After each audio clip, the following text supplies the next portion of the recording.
ते थांबून का करतायत ते? गोंदिया जिल्ह्यातील अर्जुनी मोरगाव तालुक्याच्या गोठणगाव वन परिक्षेत्रातील वडेगाव बंध्या परिसरात रानटी हत्तींच्या कळपानं 11 मार्च पासून धुमाकूळ सुरूच ठेवला असून मका पिकांसह अन्य पिकांचं नुकसान केलंय। आज सकाळी 7 वाजता काही शेतकऱ्यांवर जंगली हत्तींच्या कळपानं हल्ला केलाय। मात्र या हल्ल्यात शेतकरी थोडक्यात बचावले आहेत, तर जखमी शेतकऱ्यांवर केशोरी येथील प्राथमिक आरोग्य केंद्रात उपचार सुरू आहेत। शेतकरी सकाळी आपल्या शेतात गेले असता मात्र जवळच हत्तीचा कळप असल्याचं माहीत नसल्यानं शेतकरी शेतात असताना अचानक हत्तींचा कळप शेतकऱ्यांवर धावून आलाय आणि हत्तींनी शेतकऱ्यांना पाठीमागून धक्का दिलाय।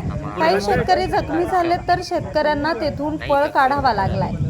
जखमी शेतकऱ्यांना केशोरी येथे उपचारासाठी आणण्यात आले। खासगी दवाखान्यात प्राथमिक उपचार करून त्यांच्यावर प्राथमिक आरोग्य केंद्र केशोरी येथे उपचार सुरू आहेत। गोठणगाव वनविभागाचे अधिकारी व कर्मचारी हत्तींच्या कळपांवर लक्ष ठेवून आहेत।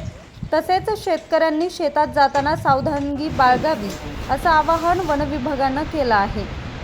न्यूज रिपोर्टर चेतन समरीत, आज 24 तास, गोंदिया।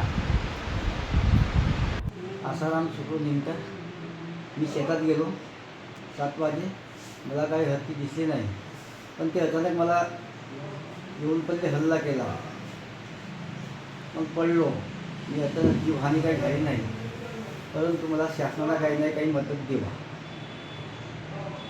अशी माझी मागणी आहे।